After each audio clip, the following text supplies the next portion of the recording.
Good day, this is Terry Difazio, and you're watching Dial It Up.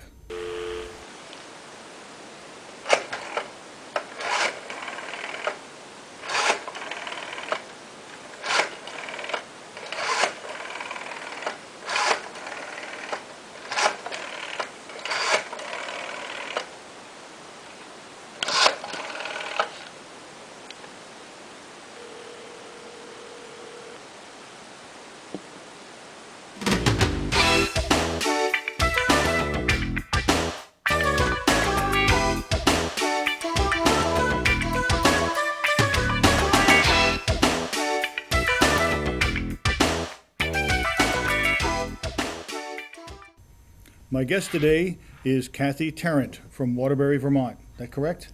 Yes. So far I got it right. Now, You got it right. things may get worse. Kathi is a teaching artist and an activist. Can you please explain to our audience what that means? Okay. So teaching artist is this term that has sort of evolved recently, and in that it's a more defining term, I suppose, for the role that somebody like me has, and that has the music in performance primarily in my background, and then I'm also a music instructor for voice and piano. And what do you have any specific grades you teach, or is it just in general? Probably on average, I think my youngest is 5. Oh, and okay. my oldest is 81. Oh, wow. Yeah, There's hope for some of us yet. yeah. So where are you from originally? I was born in Pittsburgh. My dad worked for U.S. Steel. We Big- lived in Indiana for a while. He worked out there and then settled in the Philly area. Bucks County specifically is where I went to school. You know, through high school, probably like late elementary through high school. And then I went to Westchester U, which is commutable distance from Philly as well, for college. For music, back then it was pretty much, there weren't many situations for any other kind of music other than classical. So it was pretty traditional training, grooming me for becoming a public school music teacher. And I decided I didn't want to do that. Okay. A little bit too much of the politics, unfavorable politics to myself, personality-wise, possibly too. I ended up going for 2 years and then moved back home for a couple years and refined my skills with the music performance as far as doing a solo gig. Mm-hmm. I got into doing that because I could do both. I was on the verge of being a double major in college, piano and voice. Oh, well, that's good. Yeah. So, And then, yeah. so please elaborate. Yeah. I mean, what instruments do you play? What instruments do you teach? I teach mostly piano because that's what people want to learn. Okay. Yeah, and it's to me, to myself, it's the baseline instrument. So if you learn some of the piano, you're getting your theory in there too, because it's there right in front of you. Mm-hmm. So piano is a percussive instrument, it's a melodic instrument and harmonic instrument. So it covers like all the bases. And again, it's like you can actually visualize everything in front of you. Guitar's a close second. Mm-hmm. Yes, I noticed that one guy that I know quite well, as a matter of fact, he plays a guitar, and he says piano, he said, it's you start here and you go here and the notes always go up. He says guitar is really strange like that. It doesn't always do that. Yeah, it's a different kind of interface, I guess, if you want to say. Yeah, and it's over here, like you really can't, unless you're looking in the mirror, but then it's backwards, But you can't really see what you're doing. Well, he's left-handed, so now he'd be looking at it correctly. Well, so am I, but that's another story. Probably makes me, better at what I do, for all I know, because I know left-handed tennis players are the best. It's an advantage to be, with a backhand, they can sink it somewhere. So it's definitely an advantage as a pianist, because that's your baseline. Okay. Yeah, which I've learned how to do over the years, is that I accompany myself. too when I'm singing. So I am my drums and bass, in a matter of speaking, sometimes in my left hand, which is cool. So, you know, I had that side of my brain is just a little more evolved, I guess, naturally. Some of the bands that I like the most, the keyboard player is the one that writes all the music. For example, Keith Emerson, Emerson, Lake and Palmer, Yeah. and Thomas Holopainen from Nightwish. He writes all their music, and he's the keyboard player. Yep. And I think these guys took piano playing to another level. Of course, they use synthesizers and a whole bunch of other things too. But it's interesting that you mention that because these bands really rely on their keyboard player to write all the songs. Yeah, because they have an understanding of so many things about music. Yeah, it's the harmony, you know, the chords, the melody, and usually, you know, the harmony, of course. Yeah, and it's a very unique instrument, the piano. And of course, Yeah. with all the variations on it, a clavinet, electric pianos. You ever heard of clavinet? It's kind of like a funky sort of piano. And of course, synthesizers. I mean, it's taken music to another whole level. Absolutely. Yeah. Yeah, I would say probably my understanding of the last 5 to 10 years, the technology has gone through the roof with these instruments. They're amazing. I actually have a digital piano at home now because I can put the headphones on and it feels like a piano. I mean, it's amazing. It's really amazing, but it looks like a piano, but it's digital. So what brought you to Vermont? I was newly married and expecting my son, and we were living in the West Village in Manhattan at the time, and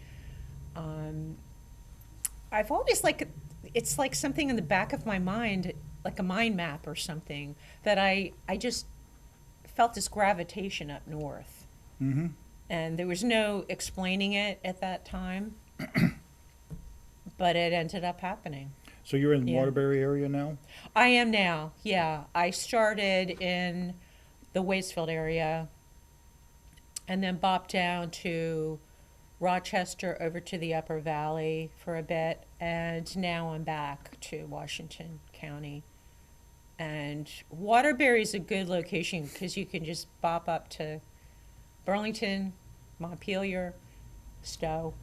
You know, it's right on 89. It's very, very convenient.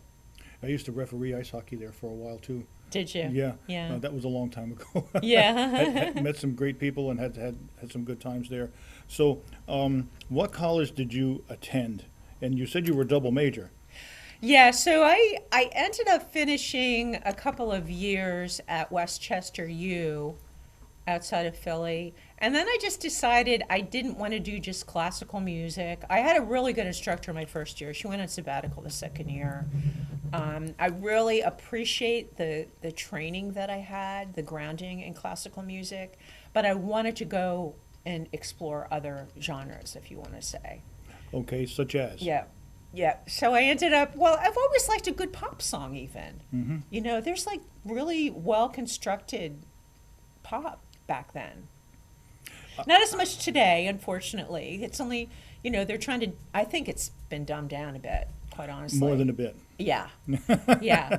But, you know, back then, like, oh my gosh, there was Earth, Wind, and Fire. And, Now, that was a good band. I mean, there was like great songwriting in a pop tune, even, like I said, you know. And then I've always kind of had this fascination with jazz. It seemed a bit complex to me. My grandfather was a Dixieland musician. Okay. And he was very encouraging. And yeah, so it's kind of like I had to sort of back up a little bit and unlearn my classical training. I didn't want to be an opera singer. I guess that's what it boiled down to. You know, I started out as a voice major, and then I was on the verge of double majoring with the piano and voice at that time. And yeah, I really wanted to, and I was getting into performing. That was the other thing too.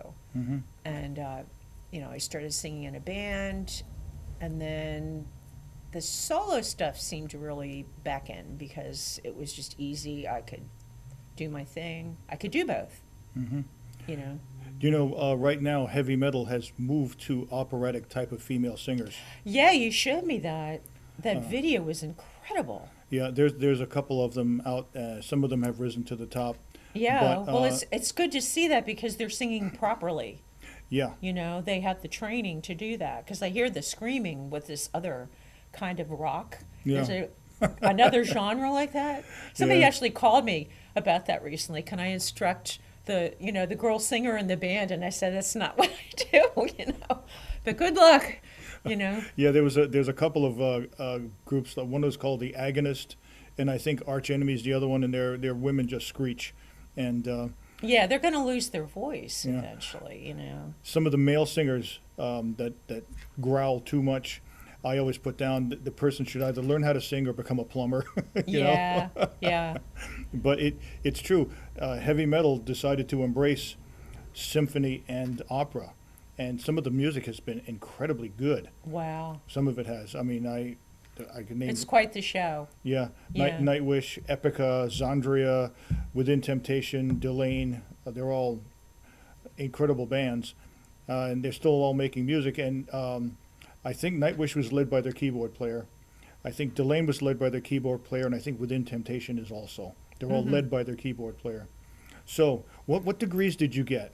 In Yeah, college? so the 2 years I finished a couple years, which is great, and decided, okay, let's go, move back to Bucks County for a couple years or so. And then I moved to Brooklyn, decided to take the leap. I think I had a gig one night a week in Manhattan at that time, and I just thought, my early 20s, I got to get out of here. I got to explore my capabilities, whatever I was interested in, and that happened to be it. It just kept drawing me. The music kept drawing me. Didn't find that I was good at much else anyway.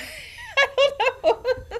So off I went, and as soon as I moved there, made the commitment. This is in the 80s. There was all kinds of work, Mm-hmm. in New York area for someone like myself. Restaurants, high-end restaurants, and hotels and resorts, and I ended up traveling to Europe for a couple of years. Plenty of work over there as well. And then came back in the late 80s, and then things were kind of still happening, but how things change. And I got married. So I ended up, we moved up here, and I had a daughter after my son, and I was home, with them. Ended up homeschooling too for a while. Mm-hmm. Yeah, I was a very committed, devoted mom for a while there. Well, Yeah. it takes a lot of commitment to do something like that, and I've noticed that there's a lot more homeschooling going on now, Yep. which will bring Which us. I am a cheerleader, 100% on that. You don't have a lot of time with your kids anyway, and you know what's best for them. So I deeply encourage. We will get that. to that in a second Yeah. because there's another whole avenue we're going to explore. But Yeah. how do you feel music is a reflection on our culture and our times?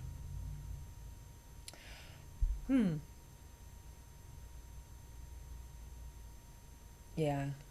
I mean, I could give you an example because I'm a bit older than you, Yeah. and I saw how music radically changed from the doo-wop era to the Beatles to what happened later in the 60s with the anger against the Vietnam War and how the music reflected that. Yeah.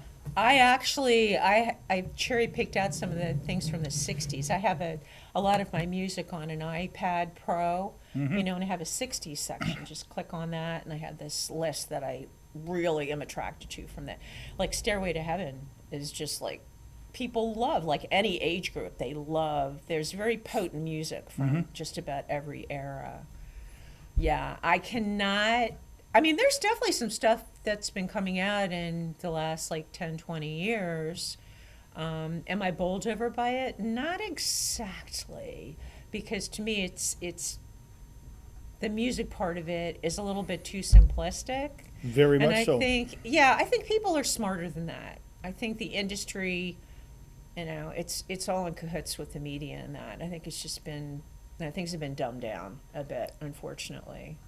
Well, I can tell you from experience that when I listened to the radio as a teenager, and I graduated from high school in '69, you could listen to Top 40 radio and hear anything and everything, from Donovan, which was folk, or you could hear Petula Clark, or you could hear Jimi Hendrix, or you could hear Steppenwolf. You could hear everything in every sort of genre. And then about 1970, that all stopped. Huh. And all you got on Top 40 radio after that was the Archies, the 1910 Fruit Gum Company, and all this bubbly pop stuff. Right. The Jackson 5, the Osmonds. Yeah. It It's got- like it got bought up or something, or Exactly. confiscated. Yeah. The exciting thing I remember, though, was FM radio came out. Yes. That was exciting because I remember them playing full-length songs. So they Yep. could be more than 3 minutes long. Yep. Because that was like the thing for pop. They just wanted that time devoted. Yep. And, Yeah. and that even went by the wayside, too. But fortunately now, you probably noticed this, you can get Last FM, Pandora, or what's the other one that's out there? Spotify. So you can actually listen to most anything you want now. You don't It's have true. to. You don't have to be stuck with this mainstream radio. Yeah. Yeah. So we have our options. Yeah, and I think that's Yeah. good too, because for a long time, if you lived in Springfield, Vermont, you basically got a couple of channels and that was it. Right. You know. And TV the same, probably. Yeah. Yeah, I think we had 3 Yeah, channels with when the I was bunny growing ears and the whole thing. up. Yep. You might find yourself wearing tinfoil on your head. Yeah. Stand Literally, right? Stand over there. Stand over there. Yeah. So, tell everyone, how did we first meet? Because we met in somewhat an auspicious way. 802 Freedom Group. Right. So that was not, it's just incredible this past year because it actually was coming together around a year ago, wasn't it? It's, A little more though, so yeah. yeah, yeah. I mean, it was in the formative stages, I think, the summer of 2020 that Mary Sheldon and Shiloh Bordeaux, who I know have been guests on your show Yes, as well. great Those ladies. ladies are awesome. They are. Yeah, and they're freedom loving, both homeschool moms too. Yeah, and then they had a Facebook page, and then things just kind of, in a really positive way, snowballed. You know, and it's like all like-minded folks started coming to that page, and then it went from, I think it had to do with masks, and then they decided we're gonna, you know, they came up with this 802 Freedom as their moniker. So it's been great. So 802 is a hub for a lot of different groups now. Yes, it started out as Vermont Against Mask Mandates or something. Something like that. And then it formed into Yeah, 802 Freedom, yeah. and that's where I met and you. And then we've all found each other somehow in that way, and now it's become a community. It's really great, and it's growing, you know, and now, you know, I've never been really a political person necessarily. I've gotten a bit conservative as I've gotten older, but with all this stuff happening now, you know, it's like you gotta sit on a stool somewhere and, you know, say, and not just look at TV for your politics, because you ain't gonna get the truth there. And it doesn't you know. matter which one you look at. It doesn't matter whether it's Fox or MSNBC or CNN. You're No, not gonna I get heard the that truth. Fox is owned by Disney now. They were owned by Rupert Murdoch at one time. Yeah. So you think you're getting a conservative bent, but you got to be careful about that too. Yeah, Yeah, well, it's pre-programmed. it's funny. I remember seeing a piece on the Rachel Maddow show once, and she showed Sean Hannity in a flat-out lie, which I knew would happen because that's what he does. And they all Yeah. do. And then I look back at her show, and I'm saying, there's all these promises she's made, and none of them have come true. So Yeah. who's really lying to me? Right. You know, I mean, how do you feel about that? I think that they're all lying to me. Yeah. Yeah. I mean, use your, you know, people don't realize they have discernment. It's a gift from God. You know, if you just get that other stuff out of view, turn off the TV, you know, start doing some investigative journalism stuff, you know, like start looking at options out there, truth-telling options, Mm-hmm. you know, and you will pick up on some interesting things and start forming, you know, be willing to put your ego aside. So maybe you believe this, you know, a couple months ago. Put your ego aside, explore what's available out there. You might change your mind a bit Mm-hmm. in a good way. I remember, and you know, you brought up a good point there, because I remember many years ago you could watch MTV, see music videos, and you won't see them on MTV anymore, or VH1. It's all reality shows now. Oh, yeah. The only time you'll see a music video on MTV is MTV Classics, but you have to dig to find it.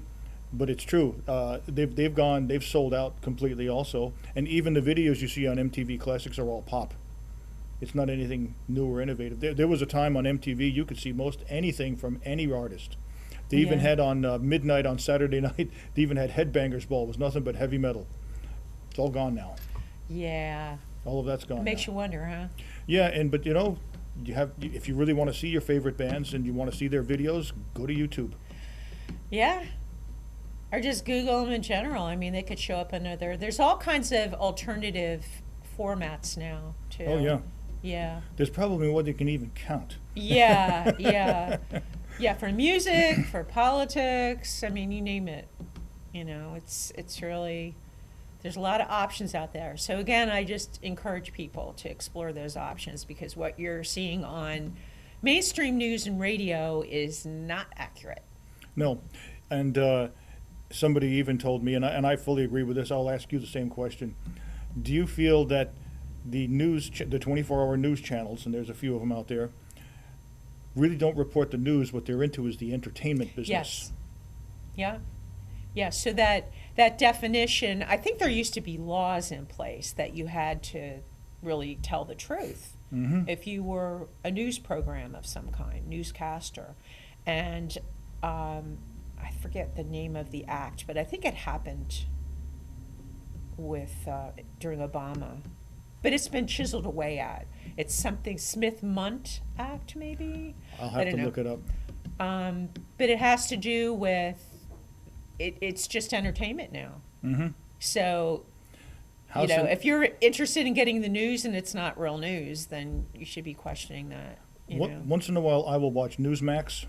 Mm-hmm. They seem to be more accurate than most of them, and they seem to be more middle of the road than most. But you have to you have to watch them too, because as soon as you go over to CNN, the first thing you'll see is, well, we all know these masks work, and they've greatly reduced deaths. Click the channel, because you know that they're not giving you the full truth. Exactly. Or on the other hand, you'll go to Fox News, and they'll give you something else on the other end that's so outrageous. Yeah. So essentially, what they do is they're just playing to their audience, and you know, it's to sell commercial time. Yeah. So where does your music career go from here? Where do you want it to go? And what's in the future for you, Kathi? So, yeah, I got into the teaching kind of later in life, and I'm a Suzuki instructor too. So I ended up graduating, by the way, from Goddard College, which is Okay. really great. That's here in Vermont. As a single mom, yeah, it was great because I could go there for a week and get set up with all my curriculum, and I had a say in my curriculum too. It was really great. And then go home and do my research and writing. So that's where I ended up actually graduating from. Mm-hmm. And you got a BA? Which is a fantastic, yeah. It wasn't like the typical, music school thing. Mm-hmm. I learned more about music. I learned a lot, of course, previous to that in college, but a lot of it is like just getting out there and doing it. Mm-hmm. It's like a trade. Mm-hmm. A lot with a trade of any kind is that, college can't prepare you to do this stuff in its entirety. No. If at all, sometimes, you get out there and do it. That's how you learn. And it was, that's my school too. So, I'm sorry, what was your question? I wanted to just tell everybody out there, not in this segment, but in another segment, Kathy's going to play for us. Yeah. And we here at NEK-TV have been planning for this for a long time, and we are really looking forward to it. My question was, where do you see your career going musically? Yeah, I think with me becoming more activist oriented, I I'm actually involved in a federal lawsuit. Can I mention this? Why not? Okay. It's public record, right? Yeah, yeah, I feel that the emergency order related is unconstitutional. Mm-hmm. It's really damaged businesses, Of course it has. people, yeah, I mean, it's unconstitutional, unlawful for this to be continuing in any way, shape, or form. Even Phil And our Scott- governor is behind it. Even Phil Scott said when they asked him if he was going to reinstate the mask mandate, he said no, because he said that would be an abuse of power. So that's a switch. Well, just the fact that he did, after our first hearing on May 10th of this past year, we did have a hearing. So this is Emily Payton has headed this up with Jim Hogue, the lawsuit, and I'm a plaintiff in it. We did get that rescinded, I think, after our first hearing. It's still going. We're redoing it, and unfortunately, it's still left up to the businesses and, of course, the schools. That's a really bad situation for the kids to be wearing those masks all day. But generally speaking, you don't have to be wearing a mask all the time, where it was almost like that before May 10th. The very next day after our hearing, the judge was a good judge, I guess, and he rescinded that. So it was effective, So I encourage people to file lawsuits. They only cost $35. Flood them. Yeah. Flood the State House with the lawsuits, folks. Well, if you want to be heard, I mean, that's one way to do it. Yeah. And I can't even tell you how many times I have offered the schools in this area to do drum clinics for free. And they've used this pandemic. Oh, no, we can't because of the state regulations. So we know what that's really all about. Oh, yeah. It's become rather obvious, and I did call one of them on it.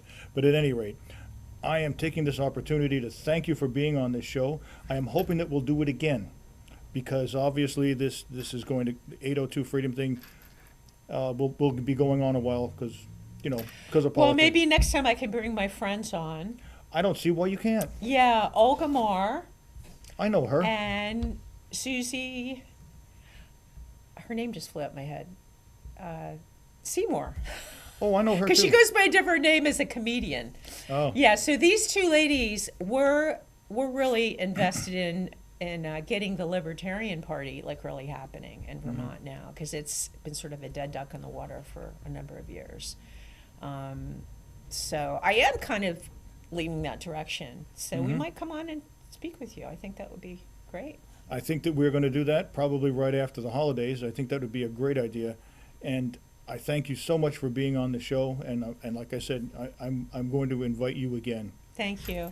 So I'd like to play a couple. Yeah, tunes. we're going to break. We're going to end this segment. And then Okay. we're going to break down, and we're going to then set up for you because we have a big piano over in the corner. Oh, right. All right. Yeah, I'm going to do a tune because I feel like I grew up, in a matter of speaking, during my formative years in New York. I'm going to do my favorite tune. It's actually a fall tune from, that mentions New York City. The other tune is the most popular tune about Vermont, Moonlight in Vermont. I've lived here almost 30 years, so I'd like to do those two. Very good. Thank you, Kathy. This is Terry Difazio for Dial It Up saying, if you didn't like the answers, don't bother asking the questions. We'll catch you on the flip side. Bye now.